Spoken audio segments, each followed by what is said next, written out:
So, well, thanks, Eimear, for doing this. It was very good of you to do it. No. But I want to start by breaking some myths, really.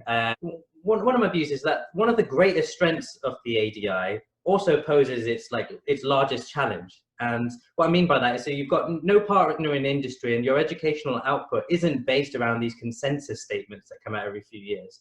And so that means you can be much more kind of contemporary and cutting edge in what you put out there. You know, new techniques of what's going on in the world, and also new products as well. But then the challenge that poses is sometimes there's less data on these, and sometimes, though, with the fullness of time, we might find some of those products found to be inadequate. And then the second part of that is that does that lead to a perception or a misconception that the ADI as an organization is less focused on long-term evidence? What's your thoughts on that? Yeah, I agree. We're always trying to bring the more innovative things that have come into the market because people want to know about them. Yeah. So we want to kind of try and showcase that for our membership and to hear what perhaps the people who already have been using those techniques or methods have to say about it. Of course, the difficulty with that is with the fullness of time, of course, sometimes the evidence base stands to show that perhaps those things didn't work quite as well as we had hoped.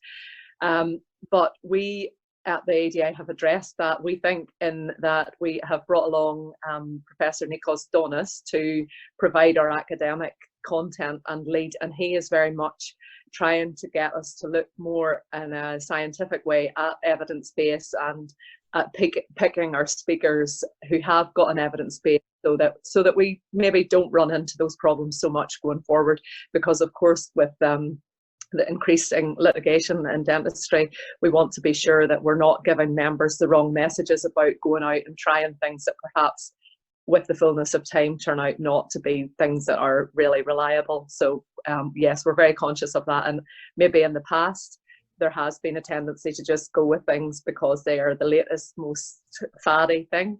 Right. But we're trying now to get at least some evidence base before we put those out in front of our members. Yeah, I think one of the interesting, I mean, I was calling it a strength as well, because I came along to the National Forum, and what you get to see, and this is a type of evidence, but it's maybe not a long-term type of evidence, but you get to see more case studies and case series, and that can produce some really, really interesting, thought-provoking content.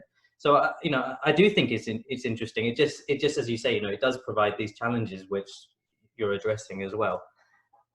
Yeah, I mean, I think that at the members forum, that's a really good opportunity to hear what our current members are actually doing day to day in practice. Yeah. And sometimes they are doing things that are at the leading edge, but hopefully with the fullness of time, those things will become more commonplace and they will have the evidence, because to be honest, a lot of things that we've done in dentistry over the past 200 years didn't have an evidence base when they started out. Right. So there is always that balance to be struck between innovation and getting better solutions, compared to just staying stuck in the traditional, this is the only way that you can do something. So yeah, we're conscious of that. But the member forum is a good way of hearing what your, all our membership are doing. And I thought that the last one that we had was particularly fantastic, just from the quality of speakers and the case studies that they presented were phenomenal. What I liked about the members forum is that, as you say, it was like 20-minute TED talk. So, it really kind of, everything was really concise and they were very impactful. And I could pick, there was 2 rooms. So I was kind of picking, I want to go to that one, then I'll jump to this one. And it just makes it a really, really interesting day. There's very few talks, there's very few times in the slots where you're thinking, oh, I don't really want to see either of those. There's always something interesting going on. Yeah, I think one of the difficulties this year was there was often times when people wanted to see both streams, and we've taken that on board. So at the next one, we are going to we're both going to live stream it to our members that can't come to the event, but we're also going to record it with the permission, obviously, of the people involved, and then that means that people can watch it post the event. Yeah, so they get the educational benefit of it afterwards. Fantastic. One of the things I was looking at is the list of kind of past presidents of the ADI, and there's some incredible and exceptional people in that list. You're a woman, you're a mother of 3, that you've got a reputation of just being a nice person and a very kind of accomplished surgeon as well. So how does it sit with you having that role of being a role model? What's your views on it and your take on it? I kind of didn't expect, first of all, to end up in this role, because I went into the ADI primarily just to be a representative for Scotland.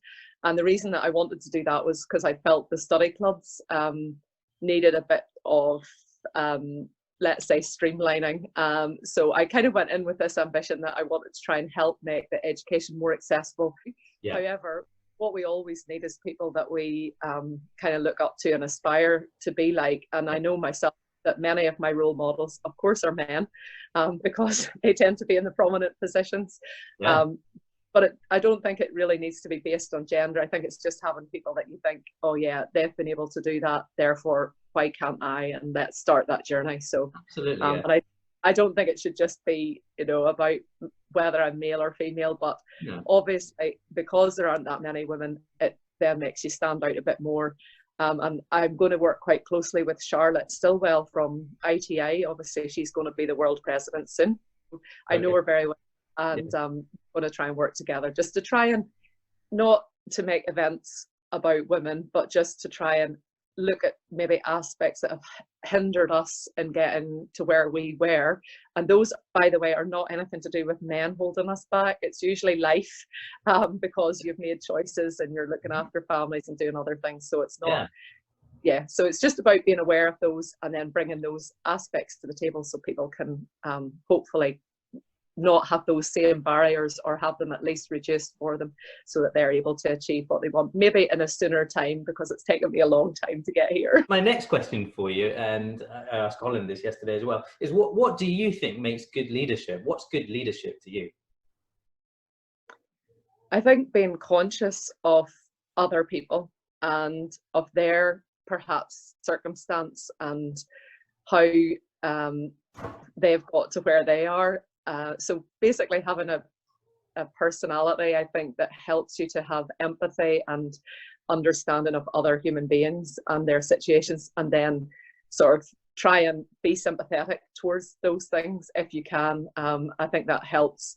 I know obviously I've run my own practice for a long time, and just trying to be understanding of the people that work with you and where they're coming from, because not all of us are cut the same way, and so it's sometimes easy to forget that not everybody has your same motivation or ambition or whatever. So just trying to be understanding of that, and then give them direction and leadership to help them to understand what you want from them. And good communication skills obviously help, undoubtedly. So yeah.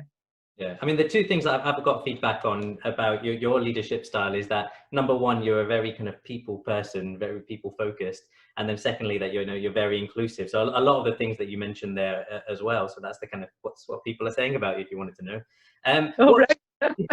What's your vision for when you hand over, and what's your vision for the ADI kind of longer term? Well, I guess I probably should say something about the dreaded COVID, because we're in that moment right now. So I am working alongside Ian Mills from the FGDP, and I've also been in communication with Tony Kilcoyne from BDA and Jason Smithson from BAPD, because we're trying, I think for the first time in history, dentists really are feeling like we've been left out on a limb.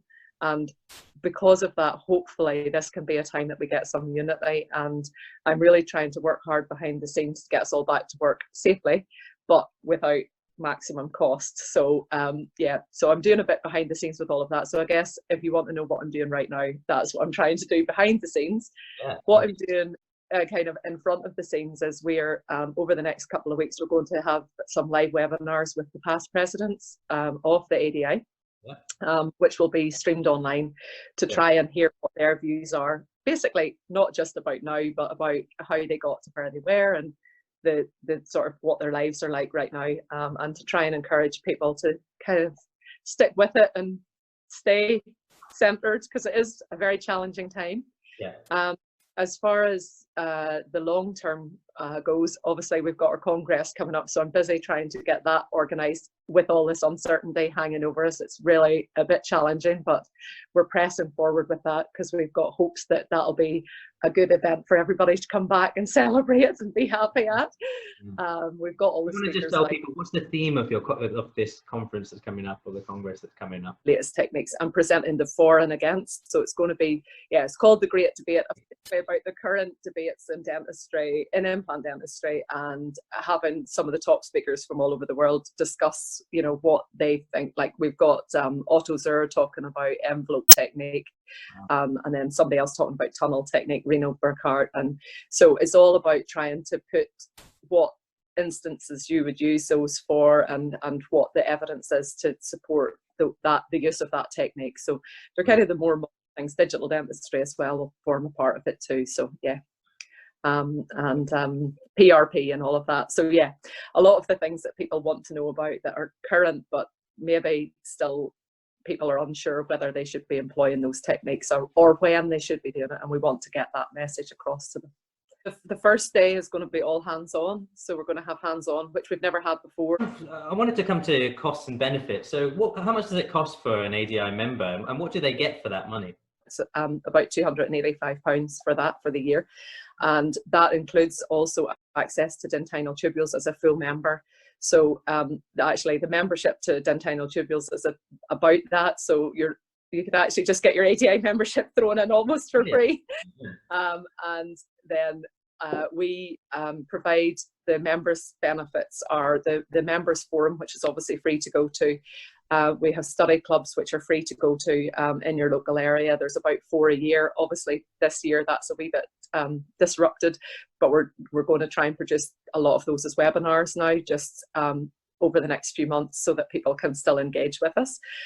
And then there's lots of online resources.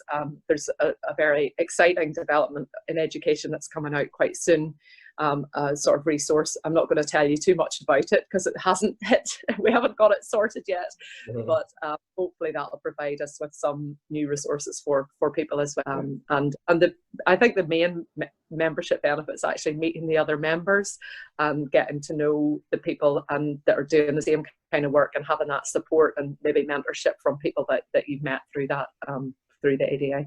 I really like the atmosphere. I think that's ADI. I think it's really developing and becoming more inclusive, and actually that's maybe one of the things that my presidency might bring to the table, is that it encourages a bigger spread of different people to come, because they think, oh, it's, this is something that's a bit more open than perhaps it was perceived to be. I think in the past, perhaps it was perceived to be a little bit of an old boys club, and people tended not to want to join for those reasons. But hopefully now people will see that it's really a dynamic and forward thinking and forward moving organisation that's inclusive for everybody, and will provide you with support when you need it. I mean, I think one of the lovely things about the ADI at the moment is actually how well people do get on with each other on a committee level. And of course, if that happens in the kind of people that are leading the organisation, then obviously it filters down, and hopefully the feeling going forward will be that it definitely is a much more inclusive, kind of cohesive organisation. So let's finish this off with, what's the relationship between the ADI and the ITI? Okay, so I think that maybe there in the past it's been a little bit, you can't be a member of one and a member of the other. But I think that now everything's becoming much more open, much more accessible. I'm a member of the ITI, and I know many, and I've never used a Straumann, I've never used anything from Straumann, but I do think a lot of their educational tools are fabulous. And really what we're trying to do, I think both of us, is to improve the quality of education for all the dentists in the UK who use implants. And rather than us being, as I was talking to, we want more cohesion in dentistry, and I think the best way of doing that is by uniting all of the people that, because ultimately no one cares about a dentist more than we care about, or should care about, each other, because we're such a small minority of people, and unless we learn to take care of each other, there's no hope for us against anybody else, really. So my attitude is, the more the merrier, and stick together. Fantastic. Eimear, thank you very much for your time. No problem. Very nice to chat to you.